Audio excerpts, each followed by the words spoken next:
നമുക്ക് പ്രാർത്ഥനയോടുകൂടി ഇന്നത്തെ ധ്യാനം ആരംഭിക്കാം. ദൈവത്തിൻ്റെ പരിശുദ്ധാത്മാവെ നീ എഴുന്നള്ളി വരണമെന്ന് ഞങ്ങൾ പ്രാർത്ഥിക്കുന്നു. അടിയൻ്റെ ഹൃദയത്തിലേക്ക് ആത്മാവ് വരണമേ. വാ തുറക്കുമ്പോൾ ആത്മാവ് തരുന്ന വാക്കുകൾ ഉപയോഗിച്ച് നിൻ്റെ സന്ദേശം അറിയിക്കുവാൻ കർത്താവ് സഹായിക്കണമെന്ന് പ്രാർത്ഥിക്കുന്നു. നിൻ്റെ സാന്നിധ്യം കൂടെ ഇരിക്കണമേ. വാക്കുകളെ തരണമേ.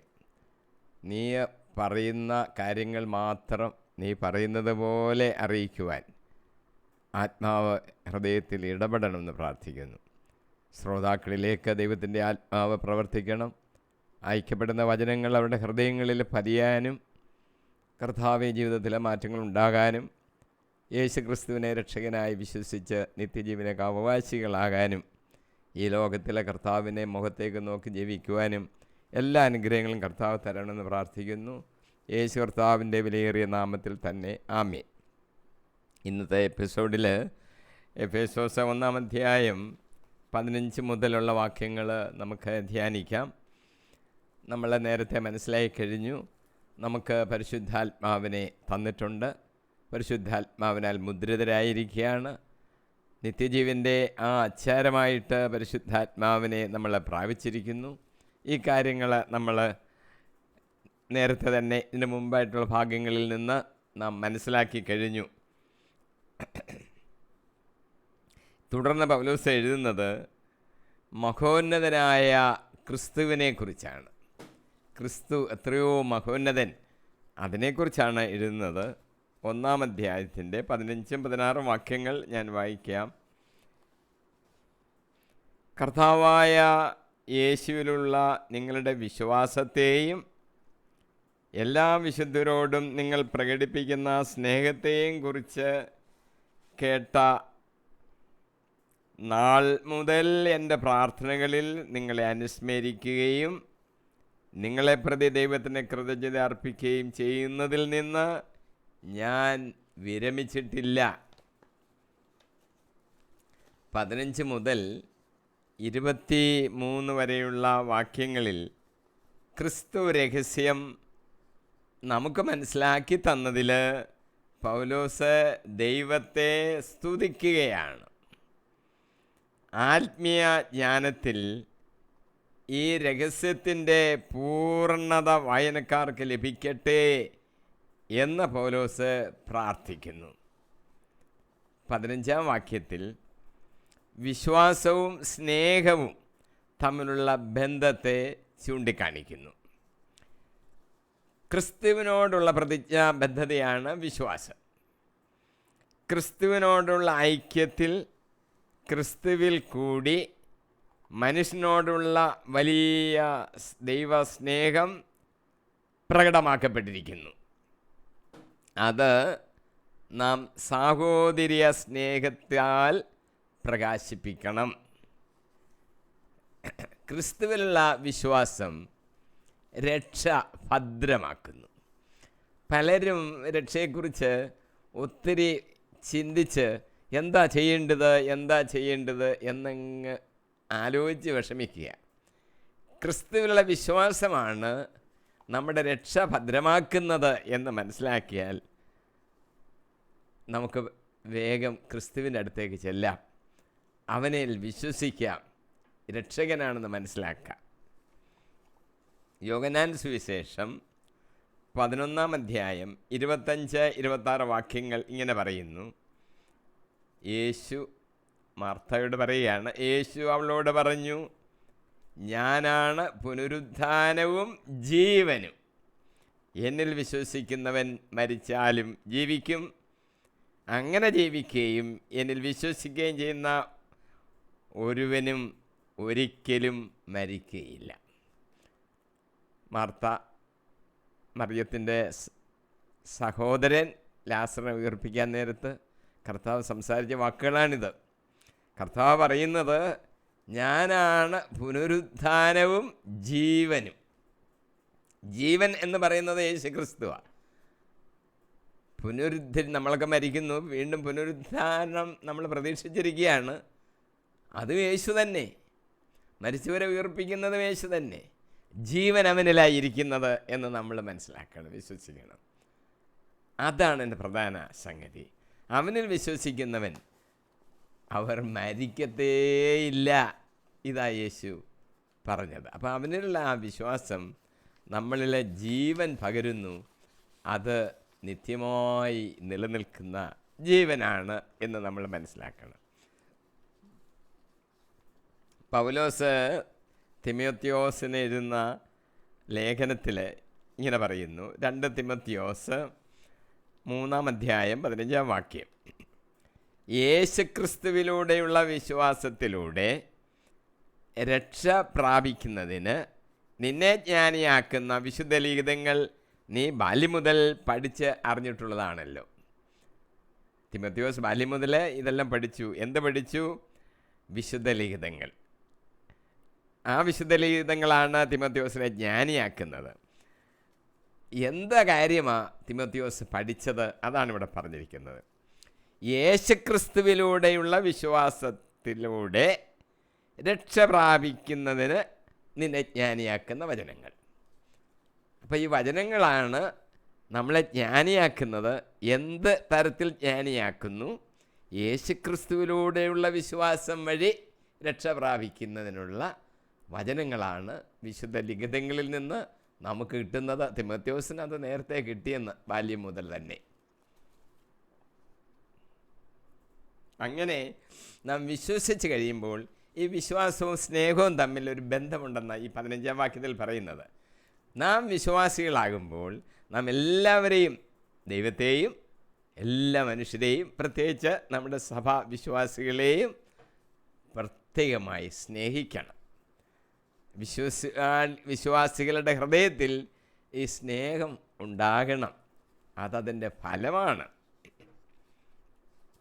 1 തെസ്സലോനിക്ക 2-ാം അധ്യായം 7-ഉം 8-ഉം വാക്യങ്ങളിൽ പൗലോസ് എഴുതുകയാണ്.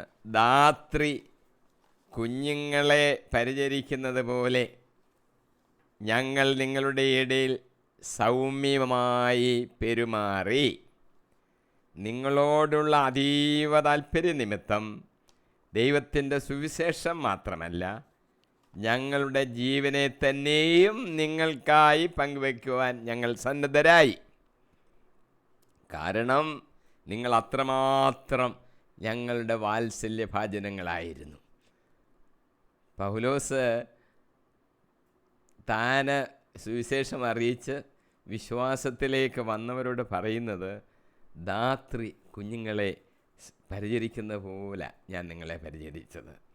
എൻ്റെ ജീവനെ തന്നെയും നിങ്ങൾക്ക് വേണ്ടി തരുവാൻ ഞാൻ സന്നദ്ധനായിരുന്നു.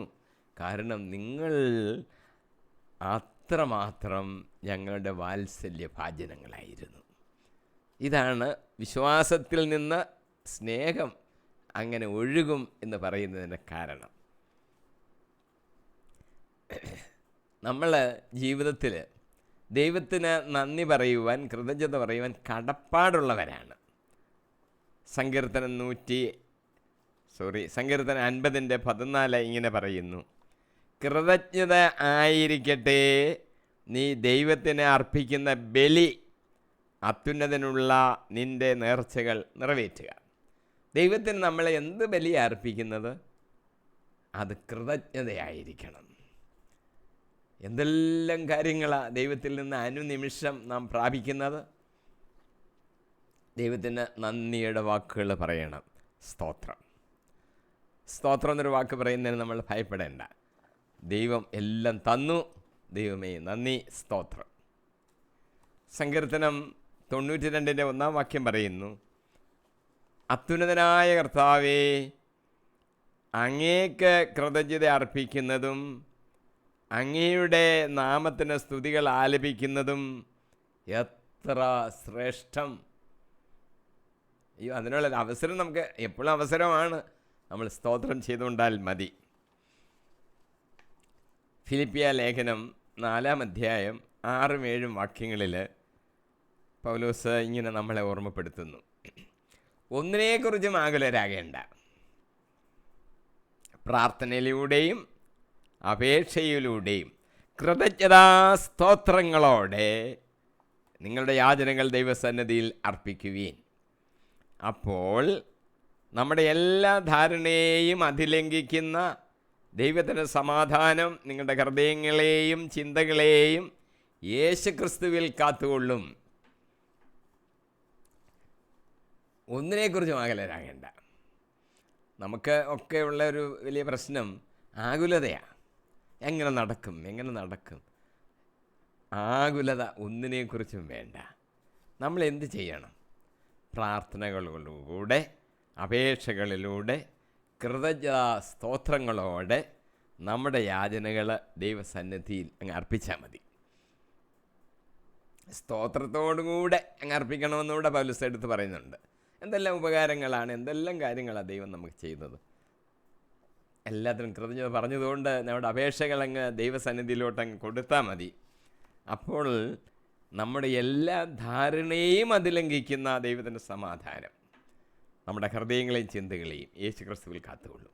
ഹൃദയത്തിൽ, ചിന്തയിൽ സമാധാനം വന്നങ്ങ് നിറയും. എല്ലാ ധാരണയും അതിലംഘിക്കുന്ന സമാധാനം. നമ്മൾ ചിന്തിക്കുന്ന പോലല്ല. നമ്മളൊരു സ്വല്പം സമാധാനം വേണമെന്നായിരിക്കും ആഗ്രഹിക്കുന്നത്. അങ്ങനെയൊന്നുമല്ല ദൈവം തരുന്നത്. സമൃദ്ധമായി തരികയാണ്.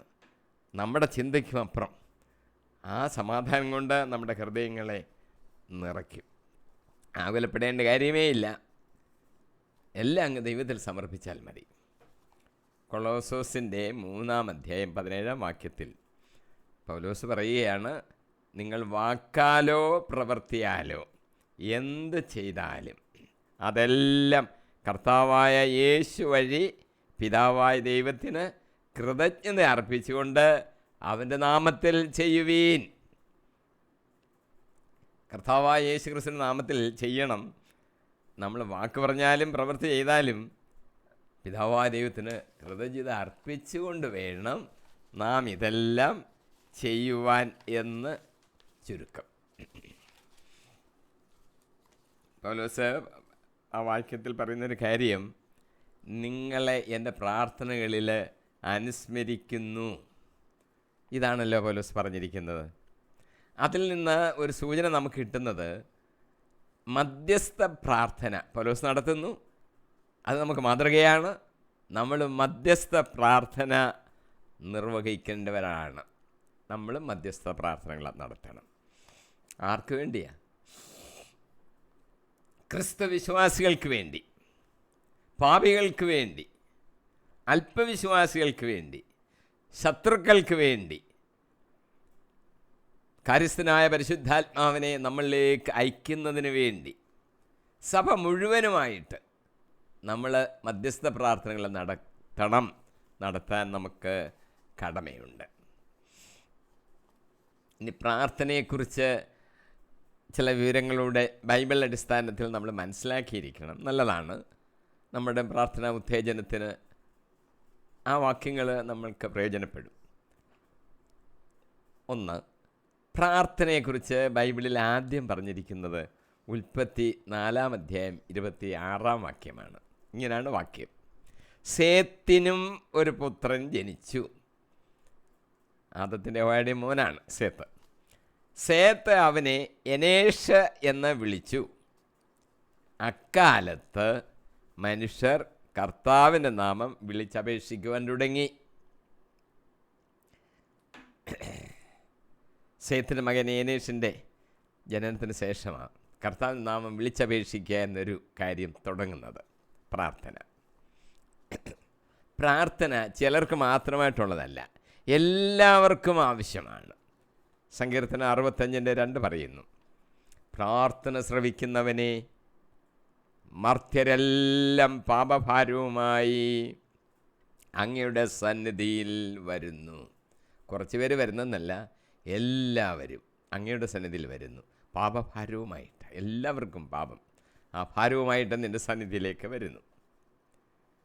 യേശയ്യ 56:17 ഇങ്ങനെ പറയുന്നു, എൻ്റെ ആലയം എല്ലാ ജനതകൾക്കുമുള്ള പ്രാർത്ഥനാലയമെന്ന് അറിയപ്പെടും.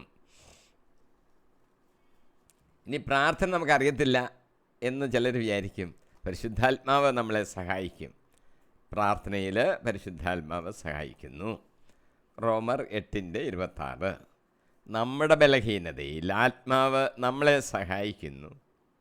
വേണ്ട വിധം പ്രാർത്ഥിക്കേണ്ടത് എങ്ങനെയാണെന്ന് നമുക്ക് അറിഞ്ഞുകൂടാ. എന്നാൽ അവാച്യമായ നെടുവീർപ്പുകളാൽ ആത്മാവ് തന്നെ നമുക്ക് വേണ്ടി മാധ്യസ്ഥം വഹിക്കുന്നു. നെടുവീർപ്പുകളോട് കൂടിയാണ് നമുക്ക് വേണ്ടി മാധ്യസ്ഥം വഹിക്കുന്നത്. പ്രാർത്ഥിക്കുവാൻ കർത്താവ് തന്നെ നമ്മളോട് പറഞ്ഞിട്ടുണ്ട്. മത്തായി 7:7, ചോദിക്കുവീൻ നിങ്ങൾക്ക് ലഭിക്കും, അന്വേഷിക്കുവീൻ നിങ്ങൾ കണ്ടെത്തും, മുട്ടുവീൻ നിങ്ങൾക്ക് തുറന്നു കിട്ടും. ചിലർ വിചാരിക്കുന്നത് നമ്മൾ ചോദിക്കാതെ കർത്താവ് തരുമല്ലോ, നമ്മുടെ പിതാവാണല്ലോ, തരും, അതൊക്കെ ശരി തന്നെ. എങ്കിലും ചോദിക്കുക എന്നൊരു കാര്യം കർത്താവ് ആഗ്രഹിക്കുന്നുണ്ട്. അതുകൊണ്ടാണ് കർത്താവ് പറയുന്നത് ചോദിക്കുവീൻ, അന്വേഷിക്കുവീൻ, മുട്ടുവീൻ എന്ന് എടുത്തു പറയാൻ കാരണം നമ്മൾ ചോദിക്കണം, അന്വേഷിക്കണം, മുട്ടണം. ഇതാണ് കർത്താവ് നമ്മളിൽ നിന്ന് ആഗ്രഹിക്കുന്നത് എന്ന് നമ്മൾ മനസ്സിലാക്കണം. പ്രാർത്ഥനയ്ക്ക് ഏതായാലും മറുപടി കിട്ടും. മറുപടി കിട്ടാതൊന്നും പോകുകയില്ല. വിശ്വാസത്തോടെ ഇങ്ങനെ പ്രാർത്ഥിച്ചുകൊണ്ടാൽ മതി. ധാരാളം ദൃഷ്ടാന്തങ്ങൾ, മറുപടി കിട്ടിയതിൻ്റെ ദൃഷ്ടാന്തങ്ങൾ ബൈബിളിൽ നമുക്ക് കാണുവാൻ സാധിക്കും. മോശ, ഗിദയോൻ, ഹന്ന, ശാമുവേൽ, സോളമൻ, ഏലിയ പ്രവാചകൻ, ഹെസക്കിയ രാജാവ്, സക്കറിയ പുരോഹിതൻ എന്നിവർക്കെല്ലാം അത്ഭുതകരമായ മറുപടി ലഭിച്ചതായിട്ട് ബൈബിളിൽ നമുക്ക് കാണുവാൻ സാധിക്കും. മാത്രമല്ല, അഞ്ചാമതൊരു കാര്യം, പ്രാർത്ഥനയ്ക്ക് ഉത്തരം നൽകാമെന്നുള്ളത് കർത്താവിൻ്റെ വാഗ്ദാനങ്ങളിൽ പെടുന്ന ഒരു കാര്യമാണ്. സങ്കീർത്തനം 91:15,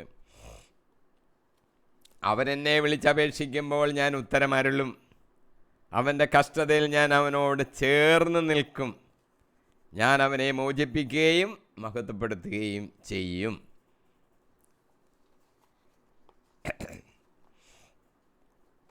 ചിലർ പറയും പ്രാർത്ഥനയ്ക്ക് ഉത്തരം ലഭിച്ചില്ല.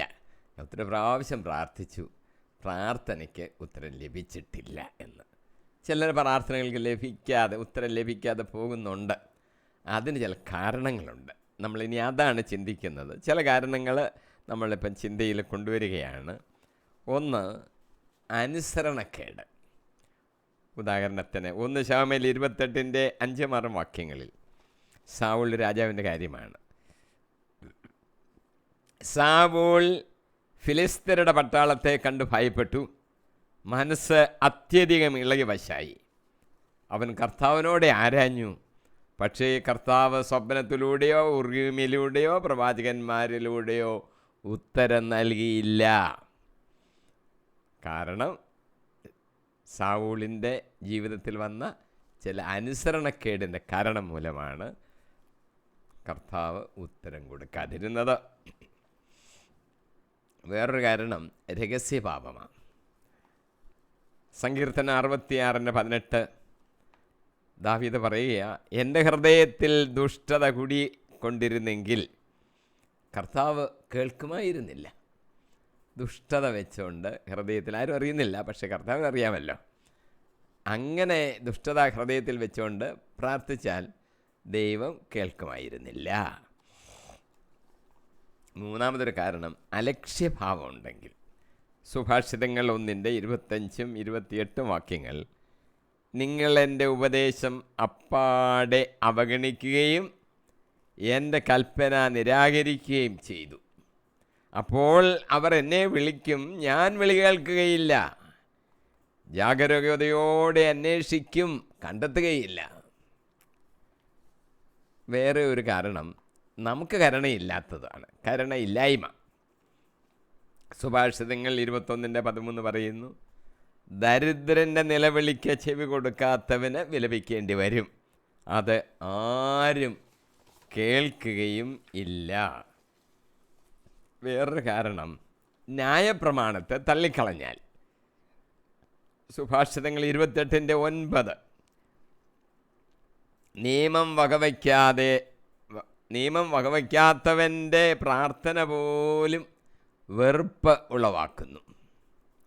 എഫ്. രക്തപങ്കിലമായ കരങ്ങൾ ഉണ്ടെങ്കിൽ പ്രാർത്ഥന കേൾക്കപ്പെടത്തില്ല. യേശയ്യാ 1:15, നിങ്ങൾ കരങ്ങൾ ഉയർത്തുമ്പോൾ ഞാൻ നിങ്ങളിൽ നിന്നും മുഖം മറയ്ക്കും. നിങ്ങൾ എത്ര പ്രാർത്ഥിച്ചാലും ഞാൻ കേൾക്കുകയില്ല.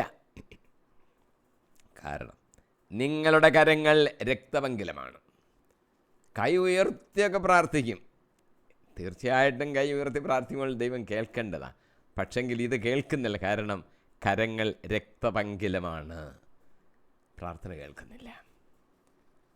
വേറെ ഒരു കാരണം അധർമ്മമാണ്. യേശയ്യാ 59:2 പറയുന്നു, നിന്റെ അകൃത്യങ്ങൾ നിന്നെയും ദൈവത്തെയും തമ്മിൽ അകറ്റിയിരിക്കുന്നു. നിന്റെ പാപങ്ങൾ അവിടുത്തെ മുഖം നിന്നിൽ നിന്നും മറച്ചിരിക്കുന്നു. അതിനാൽ അവിടുന്ന് നിന്റെ പ്രാർത്ഥന കേൾക്കുന്നില്ല. പാപങ്ങളതിൻ്റെ കാരണം. കർത്താവ് മുഖം മറച്ചു കളഞ്ഞു, പിന്നെ പ്രാർത്ഥന കേൾക്കത്തില്ല. മറ്റൊരു കാരണം നമ്മുടെ ഹൃദയ കാഠിന്യമാണ്. സക്കറിയ 7:13 പറയുന്നു, സൈന്യങ്ങളുടെ കർത്താവ് അരുളി ചെയ്യുന്നു, ഞാൻ വിളിച്ചപ്പോൾ അവർ കേട്ടില്ല, അതുപോലെ അവർ വിളിക്കുമ്പോൾ ഞാനും കേൾക്കുകയില്ല. വേറൊരു കാരണം ഈ സംശയമനസ്കർ ആണെങ്കിൽ പ്രാർത്ഥന ദൈവം കേൾക്കത്തില്ല. യാക്കോബ് അപ്പോസ്തലൻ 1:6-7, സംശയിക്കാതെ വിശ്വാസത്തോടെ വേണം ചോദിക്കാൻ. സംശയിക്കുന്നവൻ കാറ്റിൽ ഇളകി മറിയുന്ന കടൽ തിരക്ക് തുല്യനാണ്. സംശയമനസ്കനും എല്ലാ കാര്യങ്ങളും ചഞ്ചലപ്രകൃതിയുമായ ഒരുവന് എന്തെങ്കിലും കർത്താവിൽ നിന്ന് ലഭിക്കുമെന്ന് കരുതരുത്.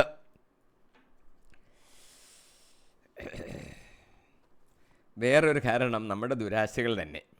യാക്കോബ് അപ്പോസ്തലൻ തന്നെ പറയുന്നു, 4:3 ചോദിച്ചിട്ടും നിങ്ങൾക്ക് ലഭിക്കുന്നില്ലെങ്കിൽ അത് നിങ്ങളുടെ ദുരാശകളെ തൃപ്തിപ്പെടുത്തുവാൻ തക്കവിധം നിങ്ങൾ തിന്മയായിട്ടുള്ളവ ചോദിക്കുന്നത് കൊണ്ടാണ്. അടുത്ത കാരണം പാപം തന്നെയാണ്. പാപത്തെ കർത്താവ് വെറുക്കുന്നുണ്ട്. സക്കറിയ 8:17, പരസ്പരം തിന്മ നിരൂപിക്കരുത്, കള്ളസത്യത്തിൽ ഇഷ്ടം തോന്നരുത്, ഞാനിവ വെറുക്കുന്നു, കർത്താവ് അരുളി ചെയ്യുന്നു. പ്രാർത്ഥിക്കുമ്പോൾ പ്രാർത്ഥനയുടെ പ്രത്യേകതകളാണ്. നമ്മൾ യോജിച്ച് വേണം പ്രാർത്ഥിക്കുവാൻ. മത്തായി 18:19 പറയുന്നു,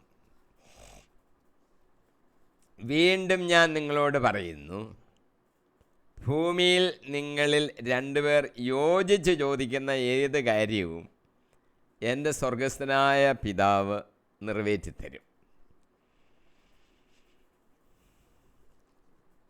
പിന്നെ ഒരു കാര്യം അറിഞ്ഞിരിക്കേണ്ടത്, പ്രാർത്ഥനകൾ ദീർഘമായിരിക്കണം എന്നില്ല. ചുരുങ്ങിയ പ്രാർത്ഥനകളും ബൈബിളിൽ ദൃഷ്ടാന്തമായിട്ടുണ്ട്. കാർമേൽ മലയിൽ വെച്ച് ഏലിയ പ്രവാചകൻ ഹെസക്കിയേൽ രോഗിയായിരുന്നപ്പോൾ, ലൂക്കോസ് 18-ാം ചുങ്കക്കാരൻ, ക്രൂശിൽ വെച്ച് യേശു കർത്താവ്, അനുതപിച്ച് മരിക്കുന്ന ആ കള്ളൻ സ്തേഫാനോസ് എന്നിവരുടെ എല്ലാം പ്രാർത്ഥനകൾ ഹൃശ്യമായ പ്രാർത്ഥനകളായിരുന്നു. ബൈബിളിൽ അത് കുറിച്ചിട്ടുണ്ട്. മത്തായി 6:7 പറയുന്നു, പ്രാർത്ഥിക്കുമ്പോൾ, യേശു കർത്താവ് പറയുകയാണ്, പ്രാർത്ഥിക്കുമ്പോൾ വിജാതരെ പോലെ നിങ്ങൾ അതിഭാഷണം ചെയ്യരുത്. അതിഭാഷണം വഴി തങ്ങളുടെ പ്രാർത്ഥന കേൾക്കുമെന്ന് അവർ കരുതുന്നു. നിങ്ങൾ അവരെ പോലെ ആകരുത്. ഇനി നമ്മുടെ എങ്ങനെ നിൽക്കണം, എങ്ങനെ ആയിരിക്കണം നമ്മൾ കർത്താവിന് മുമ്പിൽ നിന്ന് പ്രാർത്ഥിക്കേണ്ടത്? കുമ്പിട്ട് ഉണങ്ങിക്കൊണ്ട് പ്രാർത്ഥിക്കാം. മുട്ടുകുത്തിക്കൊണ്ട്, കവിണ് വീണുകൊണ്ട്, നിന്നുകൊണ്ട്, ഈ നിലകളൊക്കെ പ്രാർത്ഥിക്കുന്ന കാര്യങ്ങൾ ബൈബിളിൽ നമുക്ക് പലയിടത്തായിട്ട് കാണാവുന്നതാണ്. പുറപ്പാട് 4:31, കർത്താവ് ഇസ്രായേൽ മക്കളെ സന്ദർശിക്കുന്നു എന്നും അവരുടെ കഷ്ടതകൾ കണ്ടിരിക്കുന്നു എന്നും കേട്ടപ്പോൾ അവർ തലകുനിച്ച് അവിടുത്തെ ആരാധിച്ചു. സങ്കീർത്തനം 95:6-7 വാക്യങ്ങൾ: വരുവീൻ, നമുക്ക് കുമ്പിട്ട് ആരാധിക്കാം, നമ്മെ സൃഷ്ടിച്ച കർത്താവിൻ്റെ മുമ്പിൽ മുട്ടുകുത്താം. എന്തെന്നാൽ അവിടുന്നാണ് നമ്മുടെ ദൈവം, നാം അവിടുന്ന് മേയ്ക്കുന്ന ജനവും അവിടുന്ന് പാലിക്കുന്ന അജഗണമാണ് നമ്മൾ. നിങ്ങൾ ഇന്ന് അവിടുത്തെ സ്വരം ശ്രവിച്ചിരുന്നു എങ്കിൽ. മത്തായി 26:39 വാക്യത്തിൽ യേശു ഗെത്സമേനത്തോട് പ്രാർത്ഥിക്കുന്നത് കുറിച്ചിട്ടുണ്ട്: അവൻ അല്പദൂരം മുന്നോട്ട് ചെന്ന് കവിഴ്ന്നു വീണ് പ്രാർത്ഥിച്ചു, എൻ്റെ പിതാവേ, സാധ്യമെങ്കിൽ ഈ പാനപാത്രം എന്നിൽ നിന്ന് അകന്നു പോകട്ടെ. ഇനി വാക്യം 17 നമുക്ക് പ്രവേശിക്കാം. നമ്മുടെ കർത്താവായ യേശുക്രിസ്തുവിൻ്റെ ദൈവവും മഹത്വത്തിൻ്റെ പിതാവുമായവൻ ജ്ഞാനത്തിൻ്റെയും വെളിപാടിൻ്റെയും ആത്മാവിനെ നിങ്ങൾക്ക് പ്രദാനം ചെയ്തുകൊണ്ട് തന്നെക്കുറിച്ചുള്ള പൂർണ്ണമായ അറിവിലേക്ക് നിങ്ങളെ നയിക്കട്ടെ. ഈ വാചകത്തിൽ മഹത്വത്തിൻ്റെ പിതാവ് എന്ന് പ്രയോഗിച്ചിട്ടുണ്ട്. പിതാവായ ദൈവത്തെയാണ് ഉദ്ദേശിക്കുന്നത് നമുക്കറിയാം. പക്ഷേ ഈ പ്രയോഗം പുതിയ നിയമത്തിൽ ഇവിടെ മാത്രമേ കാണുന്നുള്ളൂ, മഹത്വത്തിൻ്റെ പിതാവ്. അപ്പസ്തോല പ്രവൃത്തികൾ 7:2 മഹത്വത്തിൻ്റെ ദൈവം എന്ന് പ്രയോഗിച്ചിട്ടുണ്ട്. 1 കൊരിന്ത്യർ 2:8 മഹത്വത്തിൻ്റെ കർത്താവ് എന്നും പ്രയോഗിച്ചിട്ടുണ്ട്. ദൈവത്തെപ്പറ്റിയുള്ള ജ്ഞാനം എന്നൊരു വാക്ക് പറയുമ്പോൾ ദൈവത്തിൻ്റെ പദ്ധതിയെ പറ്റിയുള്ള ആ ജ്ഞാനത്തെക്കുറിച്ചല്ല നമ്മൾ ഉദ്ദേശിക്കുന്നത്, ദൈവത്തെപ്പറ്റിയുള്ള ജ്ഞാനമാണ്. നമുക്ക് ദൈവത്തെപ്പറ്റിയുള്ള ജ്ഞാനം വേണമെന്നായി പറഞ്ഞതിൻ്റെ അർത്ഥം. ദൈവത്തിൻ്റെ പല പദ്ധതികളെക്കുറിച്ച് നമുക്കറിവുണ്ടായിരിക്കാം, അതുകൂടാതെ ദൈവത്തെക്കുറിച്ചുള്ള ജ്ഞാനം നമുക്കുണ്ടാകണം. അതാ ഇവിടെ ഈ വാചകത്തിൽ ഉദ്ദേശിക്കുന്നത്. ക്രിസ്തുവിൽ മനുഷ്യരോടുള്ള ദൈവസ്നേഹത്തെ അനുഭവിച്ചറിയുക, അതാണ് ഉദ്ദേശിക്കുന്നത്. ദൈവത്തിൻ്റെ സ്നേഹം ക്രിസ്തുവിൽ കൂടെ നമ്മളിലോട്ട് വന്നു, ആ സ്നേഹം നമ്മൾ അനുഭവിച്ചറിയണം. അതാണ് ദൈവത്തെക്കുറിച്ചുള്ള ജ്ഞാനമെന്ന് പറയുന്നത്. നേരത്തെ സാമൂഹ്യമായും വർഗീയമായും പല വ്യത്യാസങ്ങളുടെ പേരിൽ വിഭജിക്കപ്പെട്ടിരുന്ന മനുഷ്യൻ ആ സ്നേഹം ക്രിസ്തുവിൽ അനുഭവിക്കുകയും ദൃശ്യമായി കാണുകയും ചെയ്യുന്ന യഥാർത്ഥമായ ആ സഹോദര സ്നേഹം പ്രകടിപ്പിക്കണം. ദൈവവുമായിട്ടുള്ള ബന്ധവും സ്നേഹവും അത് പ്രകടമാക്കണം സഹോദര്യമായ ആ സ്നേഹം കൊണ്ട്. അവിടെ നമുക്ക് ദൃശ്യമാകും അത് നമുക്ക് അവരോട് സ്നേഹമുണ്ടോ എന്നുള്ളത്. മഹോന്നതനായ ദൈവം എന്ന് പറയുമ്പോൾ, മഹത്വത്തിൻ്റെ പിതാവ് എന്ന് പറയുമ്പോൾ പൗലോസ് ഒരു കാര്യം ചൂണ്ടിക്കാണിക്കുന്നു.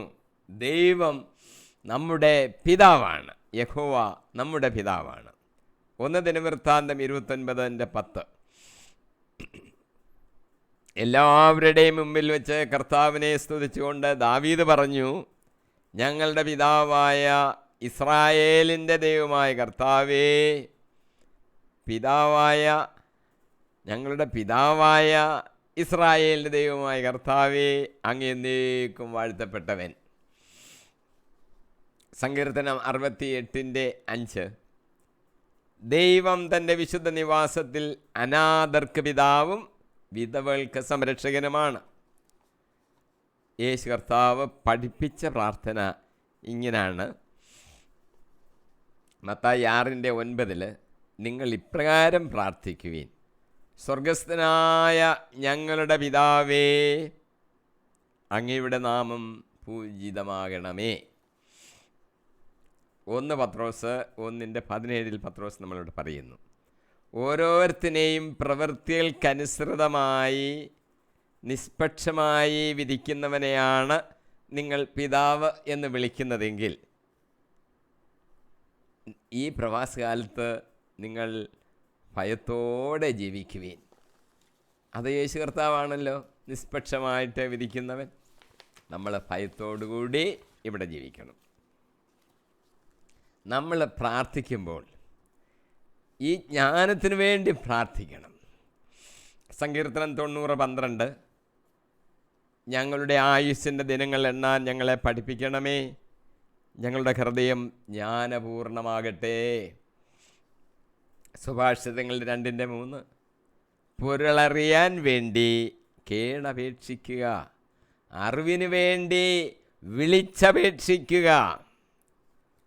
നമുക്ക് എല്ലാം അറിവില്ലെന്നുള്ളത് ഒരു പൂർണ്ണ ബോധ്യം നമുക്കുണ്ടാകണം. എല്ലാം അറിഞ്ഞാൽ ഞങ്ങളങ്ങ് ഇരിക്കുക എന്ന് ആരും വിചാരിക്കരുത്.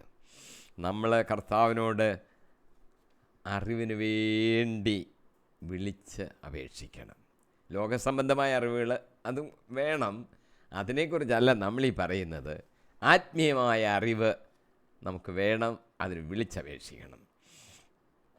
സുഭാഷിതങ്ങൾ 3:13-14 വാക്യങ്ങൾ, ജ്ഞാനം നേടുന്നവനും അറിവ് ലഭിക്കുന്നവനും ഭാഗ്യവാനാണ്.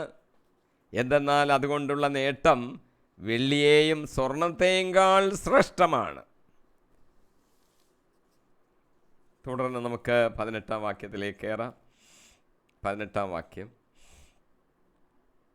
ഏത് തരത്തിലുള്ള പ്രത്യാശയിലേക്കാണ് അവിടുന്ന് നിങ്ങളെ വിളിച്ചിരിക്കുന്നതെന്ന് അറിയാനും വിശുദ്ധർക്ക് അവകാശമായി അവിടുന്ന് വാഗ്ദാനം ചെയ്തിരിക്കുന്ന മഹത്വത്തിൻ്റെ സമൃദ്ധി മനസ്സിലാക്കാനും നിങ്ങളുടെ ആന്തരിക നേത്രങ്ങളെ അവിടുന്ന് പ്രകാശിപ്പിക്കട്ടെ. ആന്തരിക നേത്രങ്ങളെ പ്രകാശിപ്പിക്കട്ടെ എന്ന് പറഞ്ഞാൽ, മറ്റൊരു വാക്കിൽ പറഞ്ഞാൽ നമ്മൾ ആത്മീയ ജ്ഞാനം പ്രാപിക്കണമെന്ന് അതിൻ്റെ അർത്ഥം. സങ്കീർത്തനം 18:28 വാക്യം, അങ്ങ് എൻ്റെ ദീപം കൊളുത്തുന്നു, എൻ്റെ ദൈവമായ കർത്താവ് എൻ്റെ അന്ധകാരം അകറ്റുന്നു. ആ പ്രകാശം നമുക്ക് തരേണ്ടത് ദൈവം തന്നെയാണ്. സങ്കീർത്തനം 119:130 പറയുന്നു, അങ്ങയുടെ വചനങ്ങളുടെ ചുരുള അഴിയുമ്പോൾ പ്രകാശം പരക്കുന്നു, എളിയവർക്ക് അത് അറിവ് പകരുന്നു. പൗലോസിൻ്റെ മാനസാന്തരത്തെക്കുറിച്ച് അപ്പോസ്തല പ്രവർത്തനങ്ങളിൽ ഇങ്ങനൊരു വാചകമുണ്ട്. അപ്പോസ്തല പ്രവർത്തികൾ 26:17-18 വാക്യങ്ങൾ, യേശു കർത്താവ് പറയുന്ന വാക്കാണ്, നിന്നെ ഞാൻ നിന്റെ ജനത്തിൽ നിന്നും വിജാതിയരിൽ നിന്നും രക്ഷിച്ച് അവരുടെ അടുക്കലേക്ക് അയക്കുന്നു, അത് അവരുടെ കണ്ണുകൾ തുറപ്പിക്കാനും അതുവഴി അവർ അന്ധകാരത്തിൽ നിന്ന് പ്രകാശത്തിലേക്കും സാത്താൻ്റെ ശക്തിയിൽ നിന്ന് ദൈവത്തിലേക്കും തിരിയാനും പാപമോചനം സ്വീകരിക്കാനും എന്നിലുള്ള വിശ്വാസം വഴി വിശുദ്ധീകരിക്കപ്പെട്ടവരുടെ ഇടയിൽ അവർക്ക് സ്ഥാനം ലഭിക്കാനും വേണ്ടിയാണ്. പൗലോസിനെ എന്തിനാണ് വിളിച്ചതെന്നുള്ള വിശദമായിട്ട് കർത്താവായ യേശുക്രിസ്തു പറഞ്ഞു കൊടുക്കുകയാണ്. വിശുദ്ധീകരിക്കപ്പെട്ടവരുടെ ഗണത്തിൽ സ്ഥാനം ലഭിക്കുന്നത് എങ്ങനെയാണെന്ന് എഴുതിയിട്ടുണ്ട്. എന്നിലുള്ള വിശ്വാസം വഴി, യേശുക്രിസ്തുവിലുള്ള വിശ്വാസം വഴി ആ സ്ഥാനം നമുക്ക് ലഭിക്കുന്നു. യേശയ്യ 60:19 എഴുതിയിരിക്കുന്നു, കർത്താവായിരിക്കും നിങ്ങളുടെ നിത്യമായ പ്രകാശം, നിന്റെ ദൈവമായിരിക്കും നിന്റെ മഹത്വം. നിന്റെ ദൈവമായിരിക്കും നിന്റെ മഹത്വം.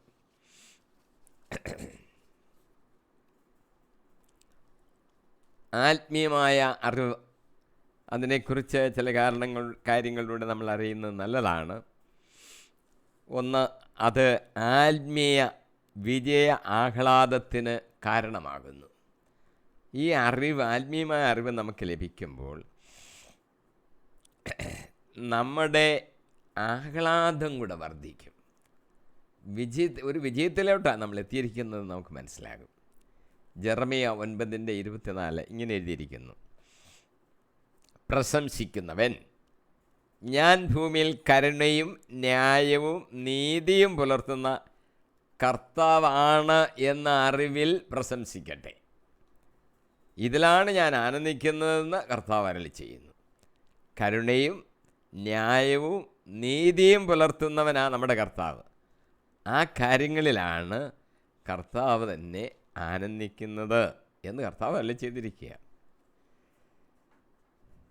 ഈ ആത്മീയമായ അറിവ് ദൈവത്തോടുള്ള അടുപ്പത്തിൽ നിന്ന് നമുക്ക് ലഭിക്കും.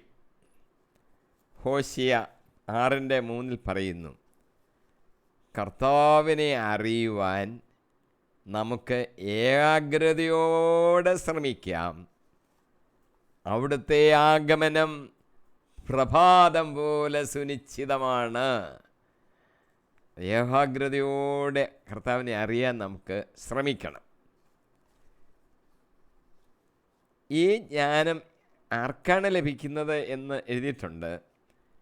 കർത്താവിൻ്റെ ഇഷ്ടം നിറവേറ്റുന്നവർക്കാണ് ഇതൊക്കെ മനസ്സിലായി വരുന്നത്. യോഹന്നാൻ്റെ സുവിശേഷം 7:16-17 വാക്യങ്ങൾ യേശു പറയുന്നു, എൻ്റെ പ്രബോധനം എൻ്റെ സ്വന്തമല്ല, എന്നെ അയച്ചവൻ്റേതത്രേ. അവിടുത്തെ ഇഷ്ടം നിറവേറ്റാൻ മനസ്സുള്ളവൻ ഈ പ്രബോധനം ദൈവത്തിൽ നിന്നുള്ളതോ അതോ ഞാൻ സ്വയം നൽകുന്നതോ എന്ന് മനസ്സിലാക്കും. ഈ മനസ്സിലാക്കാൻ തന്നെ ഇത് വേണം. ദൈവത്തിൻ്റെ ഇഷ്ടം നിറവേറ്റുവാനുള്ള മനസ്സ് വേണം. അപ്പോൾ അതൊക്കെ നമുക്ക് മനസ്സിലാകും. ഈ അറിവ് നമ്മളെ സ്വതന്ത്രരാക്കുന്ന അറിവാണ്. യോഹന്നാൻ്റെ സുവിശേഷം 8:31-32 വാക്യങ്ങൾ. തന്നിൽ വിശ്വസിച്ച യഹൂദരോട് യേശു പറഞ്ഞു, എൻ്റെ വചനത്തിൽ നിലനിൽക്കുമെങ്കിൽ നിങ്ങൾ യഥാർത്ഥത്തിൽ എൻ്റെ ശിഷ്യരാണ്. നിങ്ങൾ സത്യം അറിയുകയും സത്യം നിങ്ങളെ സ്വതന്ത്രരാക്കുകയും ചെയ്യും. വിശ്വസിച്ച യഹൂദരോടാണ് യേശു പറയുന്നത്, നിങ്ങളെൻ്റെ ശിഷ്യരാണെന്ന് ഞാൻ പറയണമെങ്കിൽ ഈ വചനത്തിൽ നിങ്ങൾ നിലനിൽക്കണം. ഇപ്പം കേട്ടിട്ട് ശരി ശരി എന്നൊക്കെ പറഞ്ഞങ്ങ് പോകും. ആ വചനത്തിൽ നിങ്ങൾ നിലനിൽക്കണം. എങ്കിൽ മാത്രമേ നിങ്ങൾ എൻ്റെ ശിഷ്യർ ആണെന്ന് ഞാൻ പറയാൻ പറ്റുകയുള്ളൂ. കേട്ടപ്പോൾ പെട്ടെന്ന് എല്ലാവർക്കും അങ്ങനെയൊക്കെ തോന്നും. ഒരു പ്രസംഗം കേൾക്കുമ്പോൾ അല്ല ശരി ശരി, ഇച്ചിരി കഴിയുമ്പോൾ അതും അങ്ങ് മറക്കും, അല്ലെ അത് ശരിയല്ലെന്ന് പിന്നെ തോന്നും. അതൊക്കെ പഠിക്കണം. പക്ഷേ പെട്ടെന്ന് അങ്ങ് ശരിയാണെന്ന് തോന്നി അന്നേരം കേൾക്കും, പിന്നെ അതങ്ങ് വിട്ടുകളയും. പാറമേൽ വിതയ്ക്കപ്പെട്ട വിത്തെന്നൊക്കെ പറഞ്ഞ് യേശു ഉപമ പറഞ്ഞിട്ടുണ്ട്. മണ്ണിന് ആഴമില്ലായിരുന്നു, വെയിൽ വന്നപ്പോൾ വാടിയങ്ങ് പോയി. അപ്പോൾ അതിൽ നിലനിൽക്കുന്നെങ്കിൽ മാത്രമേ എൻ്റെ ശിഷ്യരാണെന്ന് പറയാൻ സാധിക്കുകയുള്ളൂ. അങ്ങനെ നിലനിൽക്കുകയാണെങ്കിൽ നിങ്ങൾ സത്യം അറിയുകയും സത്യം നിങ്ങളെ സ്വതന്ത്രരാക്കുകയും ചെയ്യും. അങ്ങനെ എൻ്റെ ആ വചനങ്ങളിൽ നിൽക്കുകയാണെങ്കിൽ നിങ്ങൾ സത്യം അറിയും. സത്യം എന്ന് പറഞ്ഞാൽ ദൈവം യേശു ക്രിസ്തു തന്നെയാണ്. യേശു പറഞ്ഞു, ഞാനാകുന്നു സത്യം, വഴിയും സത്യവും ജീവനും ഞാനാകുന്നു. ആ സത്യം നിങ്ങൾ അറിയണമെങ്കിൽ നിങ്ങൾ എൻ്റെ വചനത്തിൽ നിൽക്കണം. ആ സത്യം നിങ്ങളെ സ്വതന്ത്രരാക്കും. സ്വതന്ത്രരാക്കുക എന്ന് പറഞ്ഞാൽ എവിടോ നമ്മൾ അടിമകളായിരുന്നു എന്നാണ്. ഇതുവരെ നമ്മൾ അടിമകളായിരുന്നു, അവിടെ നിന്ന് നമ്മളെ സ്വാതന്ത്ര്യത്തിലേക്ക് കൊണ്ടുവരും എന്നായി പറയുന്നതിൻ്റെ അർത്ഥം. എന്ന് പറഞ്ഞാൽ നിങ്ങൾ ഇതുവരെയും പിശാചിൻ്റെ അടിമകളാണ്. അതിൽ നിന്ന് സ്വാതന്ത്ര്യം വാങ്ങി നിങ്ങൾ സ്വതന്ത്രരാകണമെങ്കിൽ നിങ്ങൾ എൻ്റെ വചനത്തിൽ നിലനിൽക്കണം. അപ്പോൾ സത്യം അറിയും, ആ സത്യം നിങ്ങളെ സ്വതന്ത്രരാക്കും. സ്വാതന്ത്ര്യം എന്ന് പറഞ്ഞാൽ നമുക്കറിയാമല്ലോ, നമ്മളിപ്പോൾ ആഗസ്റ്റ് 15 ഇന്ത്യയുടെ സ്വാതന്ത്ര്യദിനം ആഘോഷിച്ചവരാണ്. അപ്പോൾ നമ്മൾ അങ്ങ് സ്വതന്ത്രരായി എന്ന് നമ്മൾ സന്തോഷിക്കും. ക്രിസ്തുവിൽ നമ്മൾ സ്വതന്ത്രരാകുന്നു. അല്ലെ പിശാചിൻ്റെ അടിമത്തത്തിൽ, പാപത്തിൻ്റെ അടിമത്തത്തിൽ. ഒരു പാപം ചെയ്തു കഴിയുമ്പോൾ അതിൻ്റെ രുചി അടുത്ത പാപം ചെയ്യുവാൻ പ്രേരണ നൽകിക്കൊണ്ടേയിരിക്കും. അല്പം ലഹരി കഴിക്കുമ്പോൾ അടുത്ത ലഹരി അകത്തേക്ക് കയറ്റുവാൻ വെമ്പൽ കൊള്ളും. ഒരിക്കലും സ്വാതന്ത്ര്യമില്ല, ബുദ്ധി പ്രവർത്തിക്കത്തില്ല, ഭ്രാന്തനെ പോലെ അലഞ്ഞു നടക്കും. രക്ഷ ലഭിക്കത്തില്ല. യേശുവിനെ അറിയുക, സത്യം തിരിച്ചറിയുക. ആ സത്യം നിങ്ങളെ സ്വതന്ത്രരാക്കും. അവർക്ക് മാത്രമേ ദൈവരാജ്യത്തിലേക്ക് പ്രവേശിക്കാൻ അർഹതയുള്ളൂ എന്നുകൂടി നമ്മൾ അറിയണം. പൗലോസ് ഇങ്ങനെ പറയുന്നുണ്ട്, പൗലോസിന് ദൈവത്തിൽ നിന്നുള്ള നീതി ലഭിച്ചിട്ടുണ്ട്. അത് വിശ്വാസത്തെ ആസ്പദമാക്കിയ പൗലോസിന് വിശ്വാസത്തെ ആസ്പദമാക്കി ദൈവത്തിൽ നിന്നുള്ള നീതിയാണ് ഉള്ളത്. പൗലോസ് ഇങ്ങനെ സാക്ഷ്യപ്പെടുത്തുന്നു, ഫിലിപ്പിയർ 3-10-11 വാക്യങ്ങൾ. അതെ, അവനെയും അവൻ്റെ പുനരുത്ഥാനത്തിൻ്റെ ശക്തിയെയും ഞാൻ അറിയുന്നതിനും അവൻ്റെ സഹനത്തിൽ പങ്കുചേരുന്നതിനും അവൻ്റെ മരണത്തോട് താദാമ്യപ്പെടുന്നതിനും വേണ്ടിയാണ്. അങ്ങനെ മരിച്ചവരിൽ നിന്നുള്ള ഉയർപ്പ് പ്രാപിക്കാമെന്ന് ഞാൻ പ്രതീക്ഷിക്കുന്നു. പൗലോസിന് കിട്ടുന്ന അറിവ് ഇതൊക്കെയാണ്. പുനരുദ്ധാനത്തിൻ്റെ ശക്തിയെക്കുറിച്ചുള്ള അറിവ്. പുനരുദ്ധാനം എന്ന് പറയുന്നൊരു കെട്ടുകഥയോ വെറും ഒരു ആശയം മാത്രമല്ല. യഥാർത്ഥത്തിൽ സംഭവിച്ചത് ക്രിസ്തുവിൽ സംഭവിച്ചു, നമ്മളിലും സംഭവിക്കും. അവൻ്റെ ആ ശക്തിയെ നമ്മൾ അറിയണം. അവൻ്റെ സഹനത്തിൽ നമ്മൾ പങ്കുചേരണം. നിങ്ങളുടെ കുരിശുമെടുത്തുകൊണ്ട് എൻ്റെ പിന്നാലെ വരിക എന്ന് പറയുമ്പോൾ ക്രിസ്ത്യ വിശ്വാസികൾക്ക് കുരിശുകളുണ്ട് എന്നാണ് അതിൻ്റെ സൂചന. വചനപ്രഘോഷണം നടത്തുമ്പോൾ വലിയ പ്രശ്നങ്ങൾ അപ്പുറത്ത് നിൽപ്പുണ്ട്. വചനം അറിയിക്കുന്നതിന് എതിരായി ചില ശക്തികൾ, രാഷ്ട്രീയ ശക്തികൾ പോലും പുറപ്പെട്ട് വരുന്നു. ഈ അനുഭവം നമുക്ക് നമ്മുടെ നാട്ടിലുണ്ട്. വചനം അറിയിക്കുവാൻ അവർ തടസ്സമുണ്ടാക്കുന്നു. എങ്കിലും ശക്തമായി മുന്നോട്ട് പോകണം. അപ്പോസ്തല പ്രവർത്തനങ്ങളിൽ നമ്മൾ കാണുന്ന ഒരു കാര്യം, ഈ ശിഷ്യന്മാരെല്ലാം എത്ര എതിർപ്പുണ്ടായിട്ടും അതിനെ ഒന്നും വകവയ്ക്കാതെ കർത്താവിന് വേണ്ടി പീഡ സഹിക്കാൻ ഇട വന്നതിൽ സന്തോഷിച്ചുകൊണ്ട് വീണ്ടും പ്രസംഗിക്കുകയാണ്. നവജീവൻ്റെ ശബ്ദം അവർ ദേവാലയത്തിൽ നിന്ന് പ്രസംഗിക്കുന്നു. കാരാഗ്രവാസത്തിന് ശേഷം നമുക്ക് കാണുവാൻ സാധിക്കും. നമ്മളൊട്ടും ഭയപ്പെടേണ്ട, മടിച്ചു നിൽക്കുകയും വേണ്ട. വചനം പ്രസംഗിക്കാൻ ധൈര്യസമേതം ആത്മീയ ശക്തി പ്രാപിച്ച് മുന്നോട്ട് പോവുക തന്നെ വേണം. സഹനങ്ങൾ സഹിക്കണം. ക്രിസ്തുവിൻ്റെ മരണത്തോടുള്ള ആ താദാമ്യം നമ്മൾ പ്രാപിക്കണം. ഇങ്ങനെയൊക്കെ ആയാൽ നമുക്ക് പുനരുദ്ധാനവും സ്വർഗ രാജ്യവും ലഭിക്കുമെന്നുള്ളതിനെക്കുറിച്ച് നമുക്ക് സംശയിക്കാനൊന്നുമില്ല. പൗലോസ് പറയുന്നത്, നീതിയുടെ കിരീടം എനിക്കായി ഒരുക്കി വച്ചിരിക്കുന്നു. നമുക്കും ആ ഉറപ്പ് ഉണ്ടാകും. ദൈവം സർവജ്ഞാനിയാണെന്നൂടെ ഈ 18 വാക്യം സൂചിപ്പിക്കുന്നുണ്ട്. സർവജ്ഞാനിയാണ്. കുറച്ച് കാര്യങ്ങൾ അറിയുന്ന, അല്ലെ എല്ലാവരെക്കാട്ടിൽ കൂടുതൽ അറിവുള്ള ഒരാളാണ് ദൈവം എന്നല്ല. സർവജ്ഞാനവും കർത്താവിൻ്റേതാണ്. ജോബിൻ്റെ 34:21 പറയുന്നു, അവിടുത്തെ കണ്ണുകൾ മനുഷ്യൻ്റെ വഴികളിൽ പതിയുന്നു, അവൻ ഓരോ അടി വയ്ക്കുന്നതും അവിടുന്ന് കാണുന്നു. ഹെബ്രായ 4:13 അവൻ്റെ മുമ്പിൽ ഒരു സൃഷ്ടിയും മറഞ്ഞിരിക്കുന്നില്ല, അവിടുത്തെ കൺമുമ്പിൽ സകലതും അനാവൃതവും വ്യക്തവുമാണ്, നാം കണക്ക് ബോധിപ്പിക്കേണ്ടതും അവിടുത്തെ സന്നിധിയിലാണ്.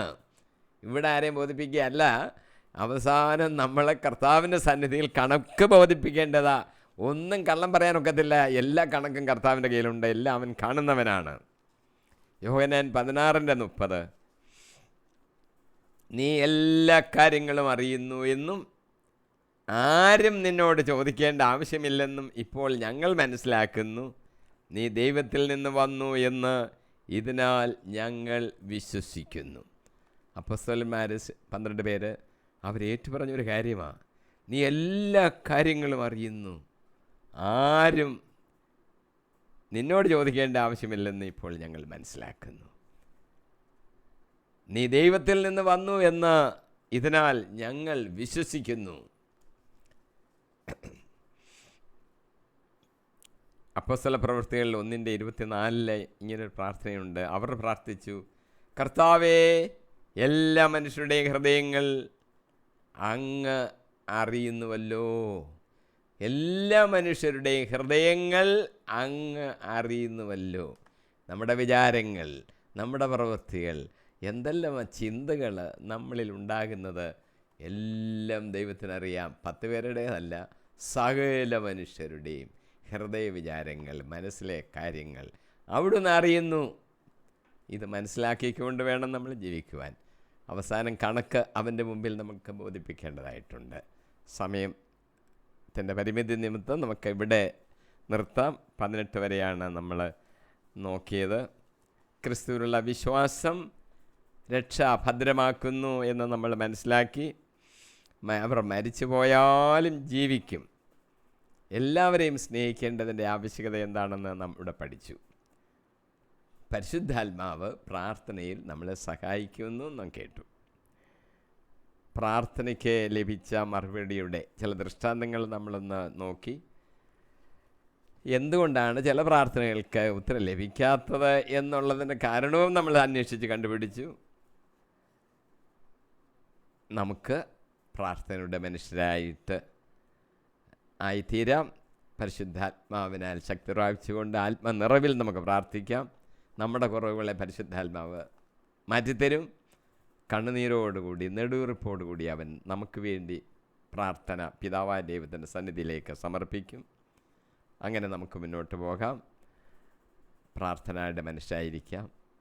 അടുത്തത് 125-ാം എപ്പിസോഡിലെ എഫെസോസ് 1:19 മുതൽ നമുക്ക് ധ്യാനിക്കാം. അതുവരെയും പരിശുദ്ധാത്മാവ് നമ്മളെ മുന്നോട്ട് നയിക്കട്ടെ എന്ന് പ്രാർത്ഥിക്കുന്നു. ആമീൻ, ആമീൻ, ആമീൻ.